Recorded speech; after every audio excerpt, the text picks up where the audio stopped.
Yo, what's up everyone, how's it going? It's Owen here today. Walk with me. Whoops.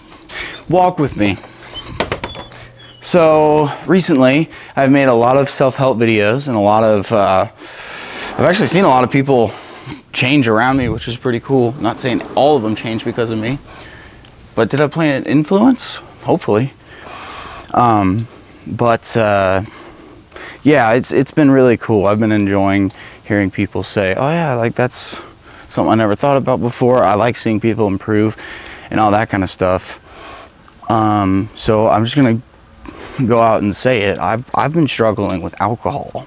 It's been something that I've not really opened up about, and truthfully, because it wasn't really a problem until this time. Usually when I decide to have a drink, I'm 21, I'm of age and all that stuff, and I try to drink responsibly, but I'm worried about where it's gonna go.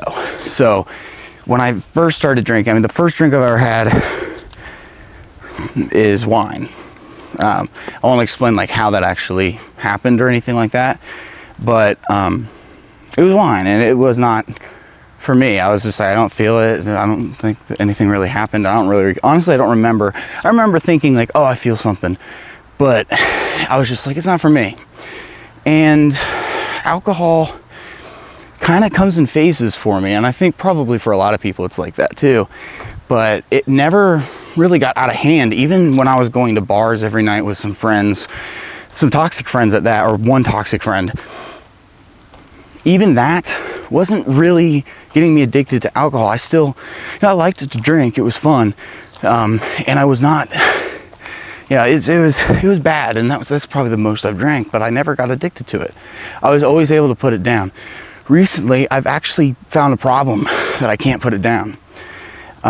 Regardless of the fact that self-help, usually most self-help people would say, don't drink, don't smoke, don't do this, don't do that, and I agree. I actually agree. If you have not done any of those things yet, well, you don't have to do those stuff to live a good life. Trust me. You do not need alcohol to have a good dinner. You don't need weed to have a good dinner. You don't need cigarettes for anything. You don't need nicotine for anything. It can increase testosterone, I've heard, but that's all I really know about it. But anyways, the point of me making this video is to explain that recently it's become a comfort, and I don't feel it much anymore. And with my past dealing with addictive tendencies, that's the first thing that I think has to go. And I just want to ask you guys for advice, because here's where I feel like a hypocrite, guys. I tell you guys all this advice, all this good stuff. Sometimes I don't follow it. It's not just alcohol I've been struggling with. I've been struggling with junk food too. And I'm a stoner. I smoke a lot of weed and nicotine. So there it is. It's out there. And it's not that I'm a hypocrite. It's that and this is why I never try and I never try and make you guys think that I'm learning more than you. I don't want you guys to think that, because I'm not, honestly. I'm learning as I go, and I'm trying to help people who are also behind on life like I am. And hopefully some people can hopefully with the bad nature that I have, but seeing something different, hopefully that can be introduced into the good nature. Something that I discover in bad nature. I don't know how to explain that to you. If I'm messing up, if I'm in a phase where I'm drinking alcohol, where I'm eating a lot, but I'm coming to these really good epiphanies that no one's really thought of, or this way of thinking about this that no one's thought of. But it's a bad person thinking that it'll never go through the test of time.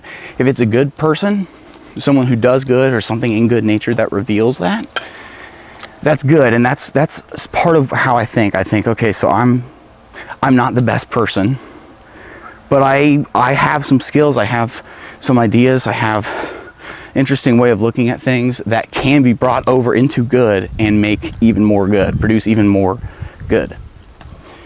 But the point of what I'm trying to basically do here is ask you guys, what should I do? What should I do about this? Okay? I'm calling everyone, really, like, I'm asking people who watch me who are Christians like me, or have faith in Christ like me, I'm looking for your guys' answers. I'm looking for those who do not have faith in Christ to give me advice. People, anyone, I don't care. I usually give you guys advice today, this week. Whoa, a leaf was flying towards me. I thought it was like a fly or I don't know. I thought it was a big moth or something.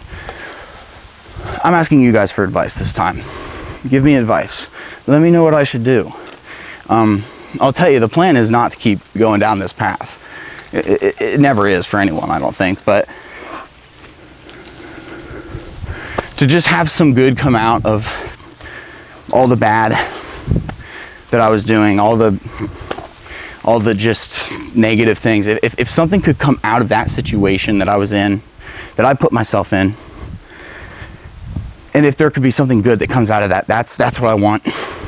That's what I want. So hopefully you guys have been inspired by the self-help videos I've been doing. I'm trying to start taking action and getting back up again. And I did start the self-improvement videos very authentically. I was authentic about how I was feeling. I was authentic about what was going on. And yeah, for the most part, it was very, very authentic. But every now and then I get lost in the weeds and I stop following my own advice. So here's me saying, let's follow my own advice and not just mine. My advice is stuff I've learned from other people. I got nothing. I haven't come up with any epiphanies, but I need your guys' advice on how to get better, what to do, how to make it better, how to make up for the mistakes I've made. What do you guys think?